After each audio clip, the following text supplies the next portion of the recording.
ہمارے سیاستہ میں ہمارے مرکز التربیہ کے فیض یافتہ ہیں، ہمارے شاگرد ہیں مولانا حفیظ الرحمان، انہوں نے ڈاکٹریٹ کیا ہے اسلامی یونیورسٹی سے، اسلام آباد سے، اور ان کا موضوع انہوں نے کیا رکھا ہے؟ موضوع رکھا ہے علوم الحدیث بین آل سنہ و شیعہ، علوم الحدیث بین اہل سنہ و شیعہ، چھپ چکی ہے یہ کتاب اور خود یونیورسٹی نے چھاپی ہے۔ اس میں انہوں نے ایک عجیب تقابل پیش کیا ہے کہ یہ جو حضرات رافضی مرے جاتے ہیں اہل بیت پر، ہمیں یہ تو بتلائیں کہ ان کی صحاح اربعہ میں سیدہ فاطمہ الزہرا کی روایتیں کتنی ہیں؟ کوئی ایک روایت بھی صحاح اربعہ میں سیدہ فاطمہ الزہرا سے نہیں ہے، ویسے مرے جاتے ہیں۔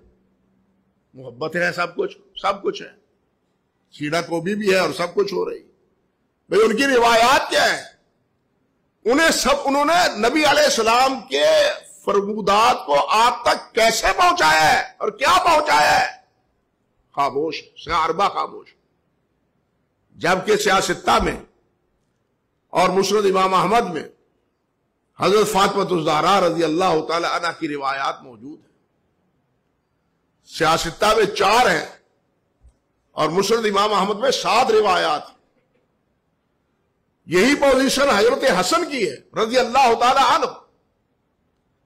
حضرت حسن کی روایات روافض کے نزدیک 21 ہیں، لیکن ہمارے اہل سنت کی کتابوں میں سیاستہ میں وہ روایات 35 درجے ہیں۔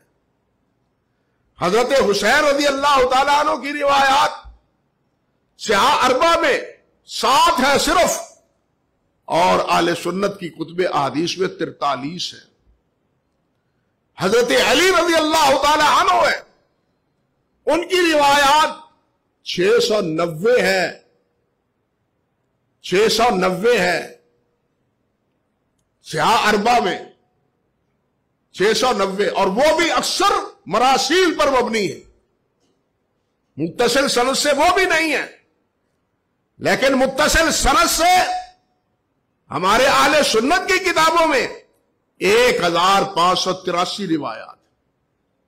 اب آپ ہی بتلائیں کہ محبت اہل بیت سے ہمیں ہے یا جو ان کی باتیں یاد نہیں رکھتے ان کے ساتھ؟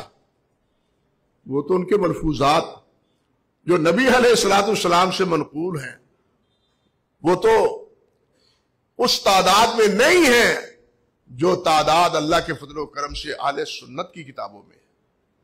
یہ اس بات کا ثبوت ہے کہ جو علاقہ اور جو تعلق اور جو وابستگی ان اہل بیت کے ساتھ محدثین رحمہم اللہ کو، اہل حدیث کو، اہل سنت کو ہے، وہ روافض کو نہیں ہے۔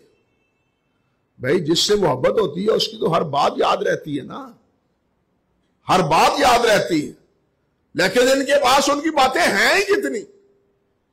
صحاح اربعہ بھری پڑی ہے، کس سے؟